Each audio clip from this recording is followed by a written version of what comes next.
हाँ होगा।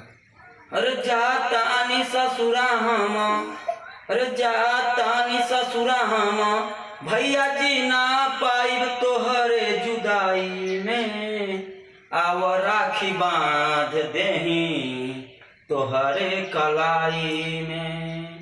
अरे जातानी ससुरा हम, अरे भैया जी ना पाइब तोहरे जुदाई में, आव राखी बांध देही तोहरे कलाई में। अरे तुहू ज जात बाड़ा, अरे तुहू ज जात बाड़ा, भैया हो सीमा पर लड़ाई में।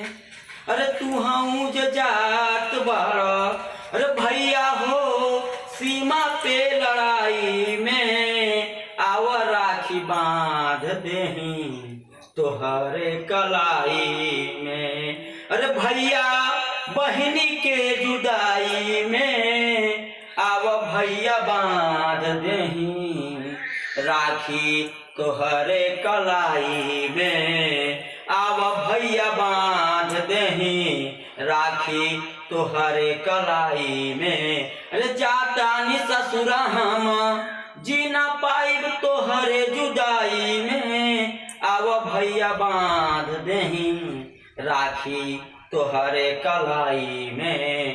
तुहू ज जात बाड़ा, अरे तुहू ज जात बाड़ा, सीमा पे लड़ाई में, आव भैया बांध देही राखी तोहरे कलाई में। अरे तोहरा से मांगतानी, अरे तोहरा से मांगतानी, भैया राखी के बन्हाई में, ओ राखी के बन्हाई में। भारत मैया के जाए नाही दी हसान तुहू सीमा पे लड़ाई में। तोहरा से मांगतानी, अरे तोहरा से मांगतानी, राखी के बन्हाई में, भारत मैया के अपने शान तुहू जाए नाही देह भैया सीमा पे लड़ाई में, आव राखी बांध देही, आव राखी बांध देही तोहरे कलाई में। अरे एक और बहनी तोहार, एक और बहनी तोहार, अरे एक और भारत मैया के आन हो, भारत मैया के आन हो, राखी के बन्हाई में। यह तोह से मांगी हम, जाए नाही दीह भैया भारत मैया के शान हो। जातानी ससुरा हम, आव राखी बांध देही तोहरे कलाई में, तोहरे बिना जी नहीं पाइब भैया हो जुदाई में, भैया हो जुदाई में।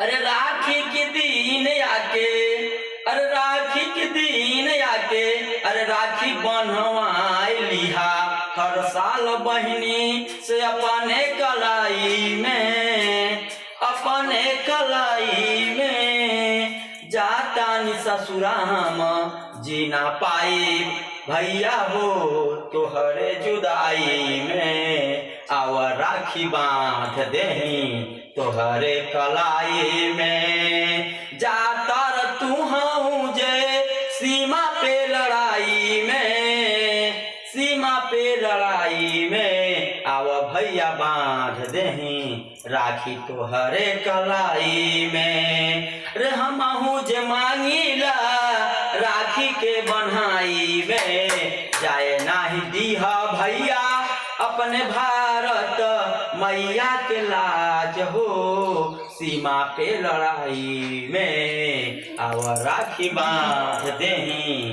तोहरे कलाई में। जय हिंद, जय भारत। इस वीडियो को लाइक करें, शेयर करें, सब्सक्राइब करें, इस गरीब साथी को आगे बढ़ाएं। जय हिंद, जय भारत।